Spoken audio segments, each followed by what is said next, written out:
اپنے گھر والوں کا بھی تم خیال رکھو۔ سنو میرے مصطفیٰ جان رحمت ارشاد فرماتے ہیں یا معاشر الشباب، اے میری امت کے جوانوں تم نکاح کرو۔ نکاح کرنے کا حکم مصطفیٰ جان رحمت نے دیا، لیکن تم کیا کرتے ہو؟ رات رات پر گندی فلم دیکھ کر خود بھی ناپاک رہتے ہو اور اپنے ایمان کو بھی خطرے میں ڈالتے ہو۔ اللہ تبارک و تعالیٰ نے تمہیں جو جوانی دی ہے، یہ جوانی اس لیے نہیں ہے نوجوانوں کہ تم رات رات پر گندی فلمیں دیکھو، یہ جوانی اس لیے نہیں ہے کہ تم ماں کو گھر سے باہر نکال دو، یہ جوانی اس لیے نہیں ہے کہ تم اپنے باپ کے سامنے کھڑے ہو کر باپ کے ساتھ بدتمیزی کرو، یہ جوانی اس لیے نہیں ہے کہ تم اپنے پڑوسیوں کو تکلیف دو، یہ جوانی اس لیے نہیں ہے کہ تم یتیم اور غریب کا مال کھا لو، یہ جوانی تو اس لیے ہے کہ مصطفیٰ جان رحمت پر درود پڑھو، یہ جوانی تو اس لیے ہے کہ رسول اللہ کی سیرت پر عمل کرو، یہ جوانی تو اس لیے ہے کہ نماز کی 5 وقت کی پابندی کرو، یہ جوانی تو اس لیے ہے کہ اللہ اور اس کے رسول کا ذکر کرو، تاکہ جب تم راستے سے چلو تو کہنے والا کہے دیکھو مصطفیٰ جان رحمت کا غلام جا رہا ہے،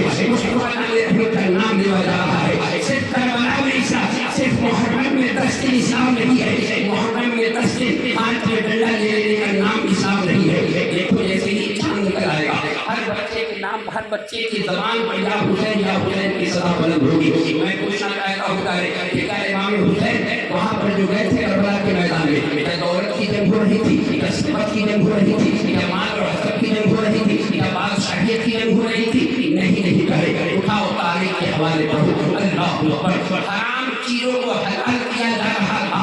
حضرت امام حسین نے کہا ہم سر کٹائیں گے لیکن حرام کو حرام نہیں ڈالیں گے، سر کٹائیں گے لیکن حرام چیزوں سے نفرت نہیں کریں گے۔ اس لیے میرے نانا جان نے یہی سکھایا ہے۔ اللہ اکبر، اور سننا یزید کیا کہہ رہا تھا کہ ہم شراب پیئیں گے، ہم شراب کو جائز کہیں گے۔ امام حسین کہتے ہیں تم شراب پیو، ہم شراب کو حرام سمجھتے ہیں، ہم جوا کو حرام سمجھتے ہیں، ہم سود کو حرام سمجھتے ہیں، ہم باہر سے نکاح کو حرام سمجھتے ہیں، ہم پڑوسیوں کے مال کو کھانے سے حرام سمجھتے ہیں، ہم یتیموں اور غریبوں کو تکلیف دینے کو حرام سمجھتے ہیں۔ اللہ کی عزت کی قسم، امام حسین نے حلال کھا کر اور حلال پہن کر کربلا کے میدان میں قیامت کی صحبت کے لیے تمام مسلمانوں کو یہ پیغام دیا ہے کہ زندہ رہنا تو مصطفیٰ جان رحمت کی شریعت کے نام پر زندہ رہنا، اور مرنا تو مصطفیٰ کے نام پر۔ نعرے تکبیر، نعرے رسالت، مسلک اعلیٰ حضرت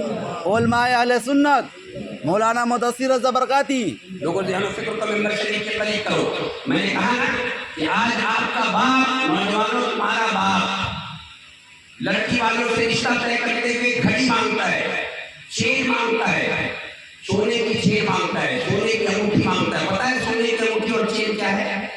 اسلام میں سونا مرد پر حرام ہے، جس طرح خنزیر کا گوشت حرام ہے، جس طرح سے بہن سے نکاح حرام ہے، جس طرح سے خالہ سے نکاح حرام ہے، جس طرح سے بھانی سے نکاح حرام ہے، اسی طرح مسلمانوں پر سونے کی انگوٹھی، مسلمان مرد پر سونے کی انگوٹھی اور سونے کی چین حرام ہے۔ کہتے ہو ہم مسلمان ہیں، 10 دن یا حسین کہتے ہو، آؤ ذرا حسین کے نانا جان کی سیرت پاک کا مجاہدہ لیتے ہیں۔ اللہ تعالیٰ کے نبی ہے، مسجد نبوی کا ذہن ہے، مدینے کے چاند ستاروں کے جھرمٹ میں تشریف فرما ہے، ماہ مدینہ اپنی تجلی عطا کرے، یہ ڈھلتی چاندنی تو پہلے میں پہنتی ہے۔ اللہ تعالیٰ کے نبی صلی اللہ تعالیٰ علیہ وسلم کے صحابی ہے۔ اللہ اکبر، مصطفیٰ جان رحمت کی بارگاہ علیٰ میں سونے کی انگوٹھی پہن کر حاضر ہوئے۔ کون سی انگوٹھی؟ سونے کی انگوٹھی پہن کر حاضر ہوئے۔ عن عبداللہ بن عباس رضی اللہ تعالی عنہما ان رسول اللہ صلی اللہ علیہ وسلم رأى خاتما من ذهب في يد رجل فنزعه وقطعه وقال يعمل احدكم الى جمرة من نار فيجعلها في يده فقيل للرجل بعدما ذهب قال رسول الله صلى الله عليه وسلم خذ خاتمك عند فعله قال لا والله لا آخذه ابدا وقد طرحه رسول الله صلى الله عليه وسلم۔ اللہ تعالیٰ کے نبی کی بارگاہ میں جب صحابی حاضر ہوئے، مصطفیٰ جان رحمت نے دیکھا، میرے آقا ارشاد فرماتے ہیں اے میرے صحابی، کیا تم چاہتے ہو کہ جہنم کی آگ تمہارے ہاتھ میں رکھ دی جائے؟ کیا تم چاہتے ہو دوزخ کے انگارے تمہارے ہاتھ میں رکھے جائے؟ وہ عرض کرتے ہیں یا رسول اللہ، ہم تو آپ کے دامن کرم میں آئے ہی اسی لیے ہیں آقا کہ ہم جہنم کی آگ سے بچ سکے۔ یا رسول اللہ، ہم عذاب قبر سے نجات کے لیے تو آپ کے دامن کرم میں آئے ہیں آقا، ہم کب چاہتے ہیں کہ اللہ تعالیٰ کی جہنم کی آگ ہمارے ہاتھ میں رکھ لی جائے؟ تو میرے آقا فرماتے ہیں اس سونے کی انگوٹھی کو اتارو